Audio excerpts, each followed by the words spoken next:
Ever thought about how easily your mind can be manipulated without even realizing it? It's a scary thought, isn't it? But the truth is, manipulation is everywhere. It's in the ads we see on TV, the conversations we have with people, and even in the decisions we make every day. And the only way to shield ourselves from it is by understanding its mechanisms. So, what is manipulation?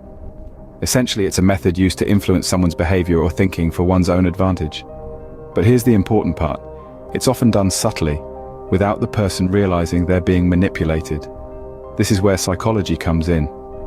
By understanding how our minds work, we can recognize common manipulation techniques. We can spot when someone is trying to sway our opinion or control our actions, and we can make informed decisions based on our own thoughts and feelings, not someone else's.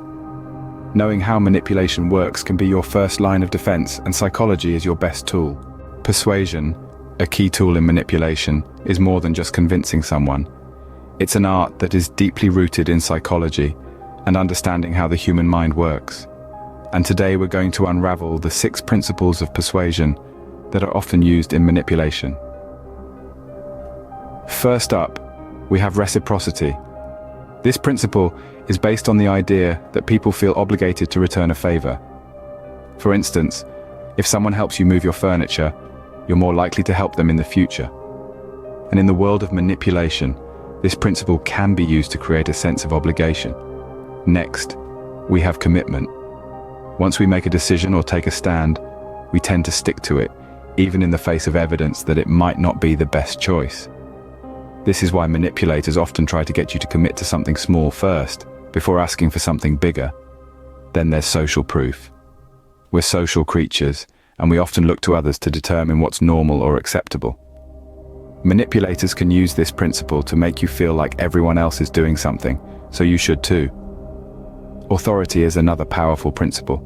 We're more likely to follow the lead of someone we view as an expert or authority figure. Manipulators often try to present themselves as authorities to gain your trust. The 5th principle is liking. It's simple. We're more likely to be persuaded by people we like. Manipulators often use flattery or common interest to make you like them more. Finally, we have scarcity. We value things more when they're scarce.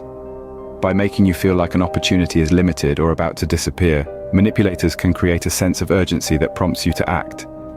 Each of these principles taps into a different aspect of our psychology, and understanding them can help you identify when you're being manipulated. These principles further illustrate how our psychology can be leveraged in persuasion. Being aware of them can help you recognize when someone is trying to manipulate you. Remember, knowledge is power. Stay aware and stay strong. Having explored a wide range of persuasion principles, let's now dive into some common psychological manipulation techniques. First up in scene 4 is gaslighting, a term borrowed from a 1944 film called Gaslight. This technique is all about making you question your reality. The manipulator might deny saying something that you clearly remember, or they may accuse you of misremembering events. Over time, this can cause you to doubt your memory and perceptions. It's like a mental magic trick, making you believe the unbelievable.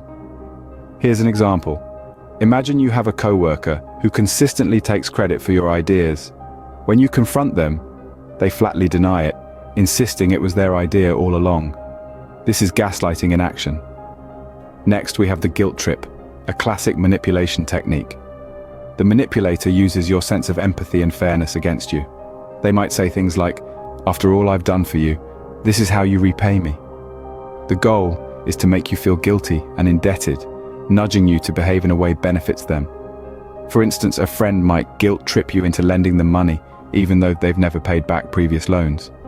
They might remind you of a time they helped you out, subtly implying that it's your turn to return the favor. Finally, we have the fear, uncertainty, doubt method, often abbreviated as FUD. Manipulators use this technique to make you feel insecure or anxious about a decision, pushing you towards the choice they prefer. It's like a shadow in the corner of your eye. It's not quite clear, but it's enough to make you uneasy. For example, a manipulative salesperson might use FUD to make you doubt the reliability of a competitor's product, nudging you towards buying their more expensive alternative.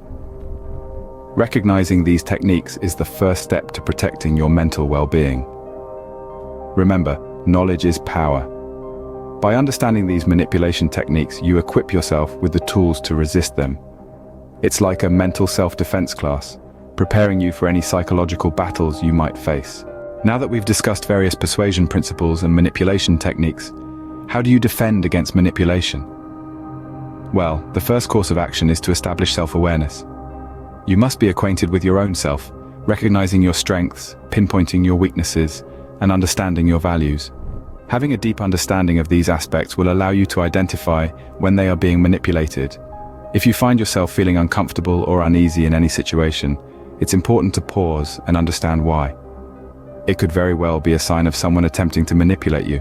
Always remember, you are not obligated to change a manipulator. Your control lies in your own actions and reactions. Stand firm, remain true to yourself. Never allow anyone to belittle you. Remember, the most effective defense against manipulation is knowledge and awareness. In this comprehensive guide where we've delved into manipulation, persuasion principles, and defense strategies, knowledge is indeed power. We've journeyed together through the intricate landscape of psychological manipulation, illuminating its hidden facets. We've comprehended that manipulation isn't intrinsically malevolent, but a tool that be used either for good or bad. We've examined the art of persuasion, disclosing the principles that rule it. You've been introduced to the power of reciprocity, commitment and consistency, social proof, liking, authority, and scarcity. Additionally, we've unmasked typical manipulation techniques, gaslighting, projection, and the celebrated foot-in-the-door method. But above all, we've equipped you with the knowledge to shield yourself from these tactics. Bear in mind, it's not about becoming overly suspicious, but about being ready. Remain watchful, stay knowledgeable, and remember, your mind belongs to you. Don't allow anyone to manipulate it without your permission.